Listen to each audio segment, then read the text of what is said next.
যে দৈনিক নয়াদিগন্ত যারা প্রতিষ্ঠা করেছিলেন, সেই প্রতিষ্ঠাতাদের কিন্তু একটা স্বপ্ন ছিল। আজকে আমি শ্রদ্ধার সাথে স্মরণ করছি সেই প্রতিষ্ঠাতাদের অন্যতম উদ্যোক্তা, যিনি তার জীবনের মূল্যবান সময়, মেধা, চরিত্র, মুহূর্তগুলো তিলে তিলে এর পেছনে ব্যয় করেছেন দিগন্ত মিডিয়া কর্পোরেশনের সাথে শহীদ মীর কাসেম আলী। তার সাথে আর যারা ছিলেন প্রতিষ্ঠাকালীন আরো কয়েকজন এখানে আছেন। একটা সত্য, জাতির একটা গণ আকাঙ্ক্ষা, প্রজন্মের জন্য একটা সুন্দর বাংলাদেশ গড়ে দেওয়ার জন্যই কিন্তু এই নয়া দিগন্তের প্রতিষ্ঠা হয়েছিল। আমরা ওই সময় আমাদের মধ্যে একটা কৌতূহল ছিল, একটা কিউরিওসিটি ছিল যে পত্রিকাটার নাম নয়া দিগন্ত হচ্ছে কেন। একটা টেলিভিশন চ্যানেলও হলো দিগন্ত টেলিভিশন। প্রতিষ্ঠাতা যারা ছিলেন তারা আমাদেরকে বলেছিলেন যে আমরা এই গণমাধ্যমের মধ্য দিয়ে আমাদের সামনে একটা নতুন দিগন্তের উন্মোচন করতে চাই।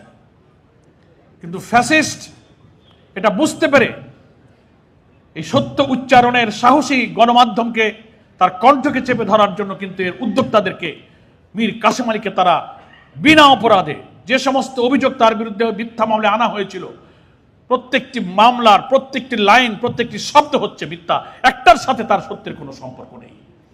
এই বয়সে তাকে নিষ্ঠুরভাবে ফাঁসিতে ঝুলিয়ে হত্যা করা হয়েছে। আমরা শ্রদ্ধার সাথে যেমন স্মরণ করি, আল্লাহ তাআলা তাকে অন্যায়ভাবে হত্যা যারা করেছে, দেশের আইনে তার এবং তাদের সঠিক বিচার হোক। আল্লাহ তাআলা এই অন্যায়ভাবে হত্যার কারণে শহীদ মীর কাসেম আলী সহ যাদের এইভাবে নিষ্ঠুরভাবে হত্যা করা হয়েছে, তাদেরকে শাহাদাতের মর্যাদা দান করে জান্নাতে উচ্চ মর্যাদা তাদেরকে দান করুন।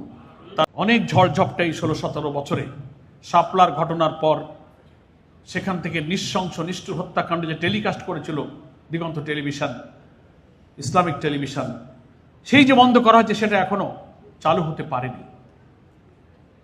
দীর্ঘ 14-15-16 বছর যখন একটা ইলেকট্রনিক মিডিয়া বন্ধ হয়ে থাকে, হাজার হাজার কর্মচারী বেকার হয়ে পড়ে, তার যন্ত্রপাতি ওয়ান ইয়ারে যেতে গেলে তার যে এস্টাবলিশমেন্ট থাকে সব কি পরিমাণ ক্ষতিগ্রস্ত হয়, কি পরিমাণ ফিনান্সিয়াল প্রবলেম, তার শেয়ার হোল্ডার, তার ব্যবসা, এই সব কিছুতে কেটে উঠে এখনো কিন্তু সেগুলো এখনো চালু হতে পারেনি।